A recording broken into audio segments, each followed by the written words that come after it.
Hello, everyone, and welcome to another episode of the Powerful Man Show. I am your host, Doug Holt, with my co-host, Tim Matthews. Tim, how you doing, brother? Awesome. Well, guys, Funny. jumping right into it. Tim, you had an interesting topic that you wanted to bring to the table, so go for it. Yeah, I mean, we were just jumping back and forth, right? And we were talking about the idea of the guys that we speak. A guy I spoke with yesterday in particular, he believed that the problem within his business that we were experiencing was completely separate to the problem at home. Yet the problem at home was that he didn't have any respect from his wife or kids, and he had to keep on asking them to do things, and they wouldn't listen to him, and they wouldn't follow through. And in the end, he just took it and did it. He stepped in and saved them and stole the show. Guess what he struggled to do in his business? Free up time. Why did he struggle to free up time in his business? Because the same pattern that showed up in his relationship and his family was the same thing that was causing him to hemorrhage cash in the business. And he thought, well, maybe I've got the wrong people. Must be the people. I'm a great leader. Not saying he's not a great leader if he's listening, but not failing to see the pattern. And then when someone points it out, backing it up with, well, I'm a great leader. Not being funny, but even if you are, then clearly you get to improve because there's a thing here that's showing up. So what I wanted to talk about anyway was how to lead a team effectively, because, you've led teams for 20 years, maybe, thereabouts. And, I've led them for a long time, not as long as 20 years, just because I'm a lot younger and better looking and less gray and fitter and stronger and, even wiser. And so it's actually a positive that I haven't led them for as long. But anyway, I thought we could just sprinkle some of the top lessons top things we have learned over the past few years. Because I think as well with our team, we have a team that's obviously spread across the world, literally from Pakistan to Bend, Oregon, literally across different time zones. And all the people are full-time or very highly just below full-time. So I've been able to create a culture, been able to create leadership, been able to create ownership, accountability. It's something that's very important to do. And you don't have the advantage of being in an office environment, which I think if we were in an office environment, man, we'd just take it to another level even still. So to hear this guy who is in an office environment, and I'm sure a lot of the listeners might be as well at times, although to be fair, COVID's hit, so things are a little bit remote. Nevertheless, I'd love to just sprinkle in some advice for these guys. So I just thought we could go back and forth and just share some of the top tips that we've learned. And I wonder whether, as the guys listen to this, I invite you guys to also just see how can I apply this not only in my business, but also at home as well, either in my marriage or with my kids. Where do the parallels cross? Because there are a lot of parallels. So on that note, Mr. Dougie Fresh, in fact, before I do, how are you, Doug? You know what? I'm having a fantastic day, Tim. I got down here early in the morning. I have a water rower, so it's like rowing in the water. That's enough. And just had a great rowing session. Get to talk to the guys. You're here, but that's okay. Going through there. So yeah, guys, Doug was giving me some crap before the call, saying, "Hey, you could ask me how I am," and when he did, that's why he didn't call me Tim the Powerful Man Matthews, hence my silence. Yeah. But there you go, we've got it in there. So yeah. Anyway, Doug, share away because I think you've got some real wisdom to share on this topic. When you're right, you're a great leader. I've learned a lot from you. Don't often tell you this, but I've learned a lot from you over the past few years, and you really are a great leader. So, sprinkle some magic in for the listeners. So thank you for your generous compliment. Not how deserving it is, but I got this gray hair at a young age, and it wasn't until I started a year after I started my first brick and mortar company, not my first company, but my first brick and mortar company, and managing a lot of people within that company, different divisions, et cetera, that the gray hair started popping in. So if that gives you any indication of why I have gray hair. But, when it comes to leading teams, I think a common mistake that I see, and I get to give the listeners a little perspective besides our own companies, I go in and do consulting, right? I'll go in as a consultant, whether it be, an interim CEO or CMO role, or as the powerful man, we go in and consult businesses. Usually guys that are in the brotherhood or the inner circle have us come in because we've got the systems dialed in. And I share that with you because what I think is really important from a leadership standpoint is I do believe that the big problem with a lot of companies is, too many chiefs, not enough Indians, right? And I think that's probably nowadays politically incorrect to say. But what I mean by that is people are leading by consensus, not by leadership, going through it.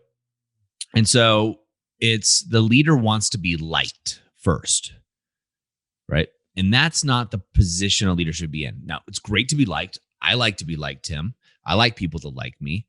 But at the end of the day, the way that I look at it now is my job, and I go in and I'm very nice. I'm very affable. If you ever see me in these situations where I take over a team and I'm very happy. Hey, Tim, how you doing? Great. But at the end of the day, the decision and the way the meeting structure goes has to fall on me. And the way that I look at the paradigm I take into it, Tim, is it's my responsibility for their families to get fed, that this business is successful. Because we could all have kumbaya and be happy and sing around the campfire, and the business can go under and no one's got a job. Whose fault is that? The leaders. But you're singing kumbaya and you're nice and warm around the fire and, life is good. Then you can't buy firewood. So the point being, since you talked about this going back and forth, the first thing I would say is take charge as a leader. And don't take charge, in my opinion, as I'm the leader, I'm the dictator, you have to listen to me. No. Don't do that stuff. Take charge in the sense that you are the leader, and this is the way it's going to be, and take consensus. There's no difference in leading a business than it is leading a family, in my experience. Right? There's some subtleties, there's nuances, right? But at the same time, so when you go into a presentation, guys listening to this have more experience than I do. But when I go into a new team or an existing team, right away, we always have the chit chat, and then I just take charge, right? The last company I did consulting for that you're aware of, it was like mayhem. Everybody was a chief. Everybody was talking over each other. And I would literally say, Tim, that's a great ideas, but that's not on point right now. I'll come back to you. And the guy would interrupt and go, no, this is not the right time for you. And everybody got hushed. And this is what we're doing. This is the direction we're going, gentlemen. Let's move forward in this fashion. Okay, great. And you're taking that leadership role. You just need to take it. That's also my leadership style more naturally. So anyway, point one is the biggest problem I see is leaders want to first be liked rather than lead. And I think that's a huge mistake that a lot of leaders make. The second mistake, another mistake, and I've been guilty of this in the past, is, and when you solve this, and I'm sure a lot of the guys listening do this anyway, but it's also very easy not to do this because you can get swept up with the busyness of the business, right? Is when they lead, they make it about them and the numbers and the business instead of making it about the sales guy, well, not the sales guys, but the team, right? And the reason why I said sales guys is because I had a one-to-one with one of our advisors today. And the one-to-one, a big part of it, as you know, Doug, we have a philosophy that everybody wins, right? Yep. The men that come to us get served to a high level, they win. The movement has cash, so it can reinvest into the movement and do things like the summit that we have coming up, the non-profit. The movement wins. The team, they get to win. They get to live a great life. They get to get paid well. They win. So everybody gets to win, right? So point being is the one-to-one that I had in today, at the top of the one-to-one, it's like, right, so what is your personal goal? And I've got there the number, just easy to represent, of that individual. And beneath that, it says why. And he's got a list of 4 bullet points of why that number means something to him. And beneath that, it's like, why now? And he's got, so that's how we start the one-to-one. It's like, cool. So how are you doing with your goal? And then it's a case of aligning the actions in his day and in his week so he can achieve his goal. And, I prodded him and poked him a bit today and said, hey, really, is that why you want to get that amount of cash? So you can buy that house or clear that debt or go on that holiday? Is that really why? But what will that provide you with? What's a real deeper why? Maybe it's because he wants his wife or his kids to look up to him and remember the time when daddy bought us that house on the beach, or whatever it is to him, right? And it's that real deep sense of meaning that we encourage our team to tap into. And then also the idea of why now, right? Why must this be a non-negotiable for you today? Why not achieve this in 2 years? What is it? And I think, just on the side, that's a problem with a lot of goals that people set. They set goals that are too far out from where they are. And by default, they're a little bit unbelievable. And they know that they're unbelievable, but we think it's a stretch. But the stretch is just too far. So with this guy, we got him to obviously make it relevant. So it might feel like a little bit of a stretch, but it's doable as well. And he's about 60% of the way there. This, in fact, is further along this month. I'm super excited. He's gonna hit it. He's gonna overachieve it, Doug. I know you don't know this yet because I've not spoke about it yet, but he's gonna overachieve it. So what this does by making it about him and his goals and his motives, and then aligning his weekly activities and outcomes to his goal, is that when it comes to accountability, as a leader, you can then, like Doug says, as you're taking charge, you can then take charge and hold accountable from a place of, hey, I'm holding you accountable to the standard that I see you at. Not where you are today, but the standard that you've told me that you want to be at. That's the place I'm coming from. And right now, there's a gap. Right now, you're not there. And I'm not going to let you settle for anything less. And when you do that, it shifts. Something shifts within the person because they realize, hang on a minute, I've got someone in my corner here. And I honestly mean it. I'm honestly making it about them. I'm not trying to manipulate so that it's about the movement. By default, the movement thrives anyway, right? But what happens is that person feels very loved, supported, seen, and they go the extra mile. And they also then hold other people on the team accountable in that way. I think it's a very powerful thing. It's very, again, like I said at the beginning, very easy not to do, to skip that part in the beginning, but also very easy to do. Well, yeah, I agree 100%, obviously. And there's two nuances that I want to make sure guys are picking apart here, and I'm sure they picked up on this. There's two different things you talked about, and you rolled them into one, and that's what a good leader does.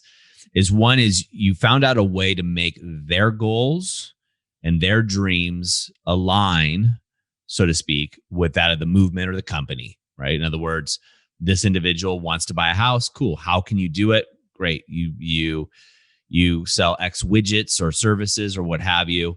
That equals a house. Let's make sure we have the tools available for you to do that, right? That's one. Second thing you said is standards.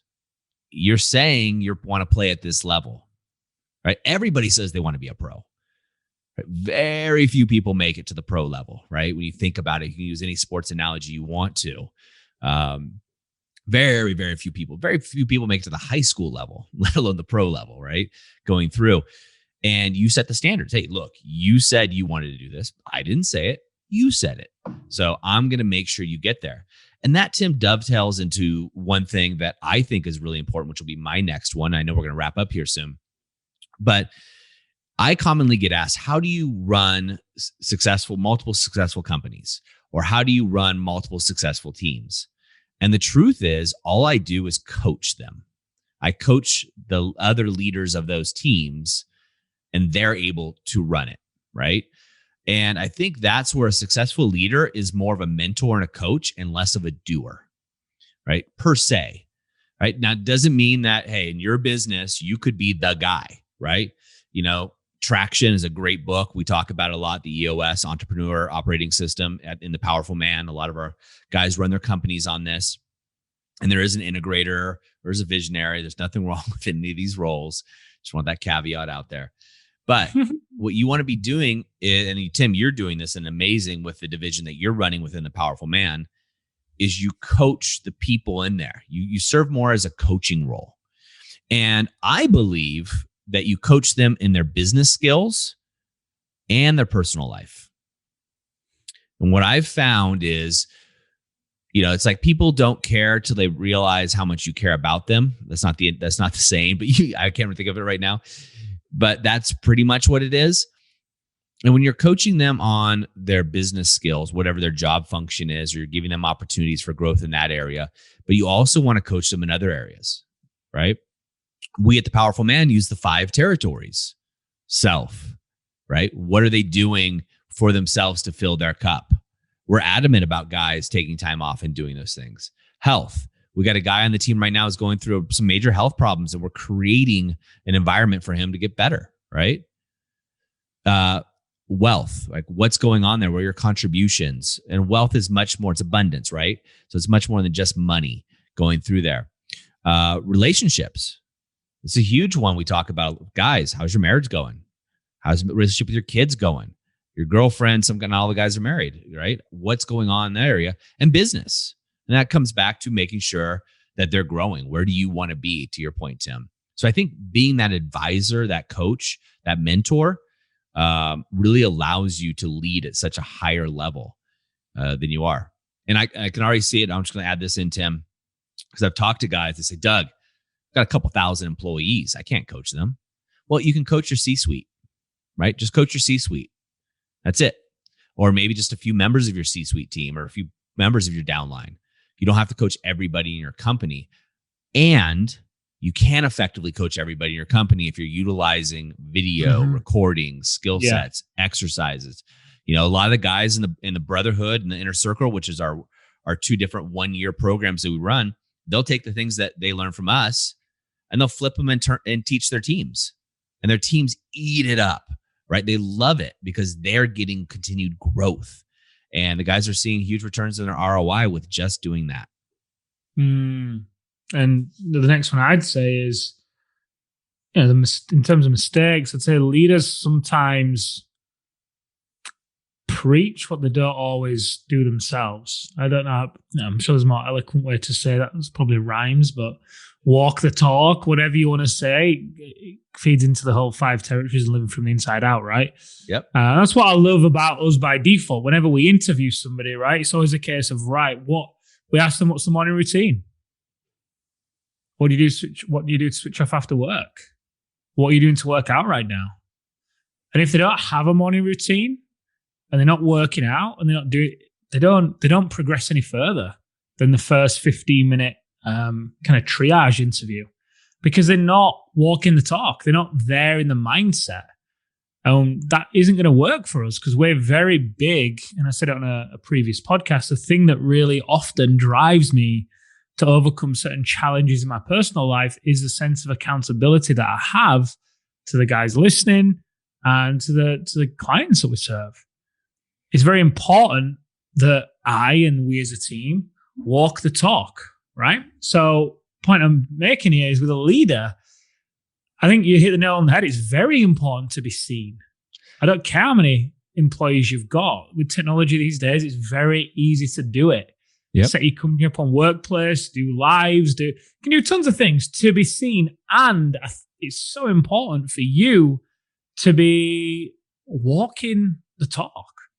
And should you need to be able to step into any role in that company and perform, excel in it as well. It might not excel overnight. I remember a story I was getting told, and it was about somebody who was watching what? Just go on. We've got a few minutes. It's about somebody who was sat in his own restaurant having dinner that he owned, and he spotted that the dishes were coming out dirty or slow or whatever. So he went in the back and noticed that there was a big pile of dishes that were just stacking up. So right there and then, rolls his sleeves up, starts washing the dishes. And the dishwasher's like, whoa, what are you doing? I was like, I'm washing the dishes. Look, I mean, they're stacked. We need to get them done. They're coming out dirty. That's not good enough for people. They're working hard. They're spending the money here. This is an important occasion for them. They deserve great service. And he just cleaned this stack of dishes quick to a high standard. And the dishwasher's like, whoa. Walks back out, goes and sits back down. Point I'm making is you get to be seen. You get to lead from the front. And again, bringing it back full circle to the guy I originally thought of when we opened up this episode. For him, if he's got a high turnover of staff and he's struggling to get respect at home and at work, then is he respecting himself? How does he dress when he's walking into the office or the store that he owns? Does he look after himself? Is he unhappy, or is he light and jovial? If he's not the kind of guy that clearly looks like he respects himself, then how can he expect other people to respect him? Just not going to happen. So don't be asking people to do things that you're not doing yourself. Yeah, and I think that's all relative too, right? And there's certain skill sets you're not going to have as a leader for sure. But which goes into it, because right after this recording, guys, we're going right into an all hands meeting with everybody in the company. And what are we talking about, Tim? Core values. And what are the core values for the powerful man? We still decided on that. We will have them by the end of this. We got it down to live it out, laugh it out, call it out, sort it out, which everyone's like, well, what do those mean? And all the team have been going away and diving into those. And my suggestions, Doug, if I live it out, it's going to be along the lines of living from the inside out. I'm not going to give too much away. And then the other one is going to be lead like a wolf, using the anagram of wise, open, loving, fierce, but fiercely competitive. Got a few other ideas, so I'm excited to share them with the team, see what they bring. I think we'll end on some great ones. Yeah, and so the reason I bring that up is one is we're walking the walk. We're doing this again with the team. We've had core values before. We're revisiting them as the team grows, and we're allowing the team to contribute, but we're leading the team in this contribution, right? We're pre-framing things. And this goes into my next leadership thing, is learn the psychology of people and be able to pre-frame and lead a conversation in a meeting or within your team, right? Be able to lead them down the road, essentially that you want them to go down, but be open to offshoots of this road. I've seen some of the best business decisions and moves made by people who are on the outside that are in a meeting, who have just raised their hand and just saw it because of a different perspective. Either they're not in the same industry, different dogmas coming through, and they're able to do it. And as a leader, I think you need to also be open to alternative points of view, right? You're leading the conversation, you're leading the meeting, as we're talking about, you're holding people to high standards, you're advising them, but truly approach it. And this is hard, as you're not the smartest guy in the room, because most of you guys are going to be the smartest guy in the room. Approach it that way. You're leading it. Yep. Great idea, Ted. But this is the way we're going. You get to make the ultimate decision. And something I often say, Tim, is, hey, look, these are awesome ideas, guys. At the end of the day, somebody's just got to make a decision, and that decision falls on me. And this is what we're going to do. Right? Everybody on board? Great. And then I'm adding a couple more in. I'll give one more because I know we're coming out to time, is just get buy-in. Right? I see so many leaders not do that. Right? So, hey, we're making a decision. We're going to do the core values. These are the core values of the company. Tim, does that work for you? Yes or no? Yes. Great. Jim, Rick, Susie, Frank, and go down. And you're getting buy-in. This gives people a chance to have an objection, right? It's kind of like sales. And then they can voice their opinion, feel that they were heard, because otherwise, Frank or Susie, they walk away pissed off. They're not going to get buy-in for the meeting or wherever direction the leader's taking them. So you give them the opportunity. They make it as such that they feel their voice is heard. By the way, guys, it's the same at home. It's the same at home. Yep. Make sure their voice is heard. And you as the leader are still making the decision that you feel is the best. And if the team believes you and believes that you care about them, which wraps up a lot of the other things that we've brought into play here, they will follow you to the ends of the earth, right? And they will play full out, and you'll get better productivity out of them. They will be happier, you'll be happier, and your customers will be happier. Boom. So, Tim, how do you want to wrap this one up? What are a couple things the guys can do? Couple of things. Re-listen to this, sit down, take some notes, and apply it one at a time. There's so much gold in here. A couple of things to do. I really do believe sit down with this and just look. Where are you lacking in some of these areas? Which one of these is going to be that really tiny hinge that will swing the large door? Maybe it's the buy-in. Maybe it's the ability to be able to lead from the front, take charge, whatever it is for you. But also, like I said, I'd invite you to reflect on which ones are showing up in the biggest way for you. And they're all interrelated, but look at other areas of your life as well. Look at your relationship, be it with your kids, your wife, because they will be mirrored. And, that might give you an indication as to where you get to focus first on these. Don't try to do them all at once because it's quite a lot. Take your time, do one at a time. And, you could spend a year doing these, quite honestly. Yeah, well, there's a lot of subtleties that go into these. We talk about these. We're doing a whole training on this for the guys in the Brotherhood coming up on how to apply these. Tim, as always, love you bringing this to the table. And guys, as always, take action, right? Just take massive, massive action. Tim and I have spent, and even right now, we always have a coach or mentor in our corner who's further ahead.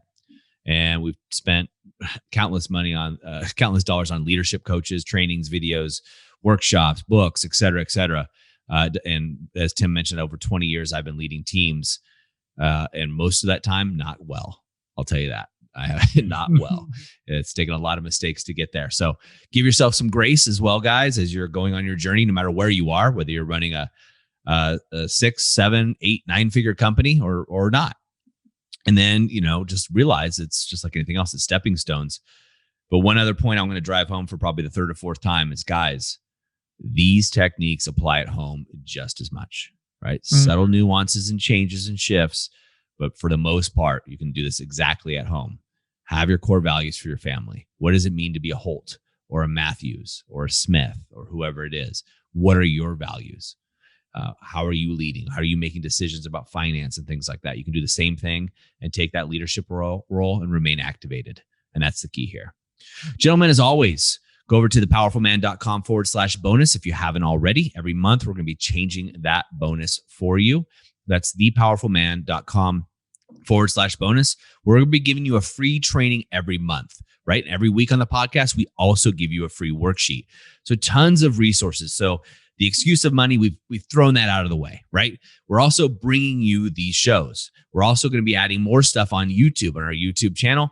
So the excuse of not enough time, thrown out the window. We're literally removing all barriers. Now, of course, if you want to join us for the activation method and get reactivated, you can always reach out to someone on our team, either through the website at thepowerfulman.com or simply go to the Facebook group, raise your hand. A lot of our alumni advisors are in there. Our alumni are advocates. So it's really cool to see them holding their hands up. But these are men just like you who've been in the position you're in now and have gone to the other side. So guys, love to see you in there either way. Let's take some action. Have an amazing day. We'll see you next time on The Powerful Man Show.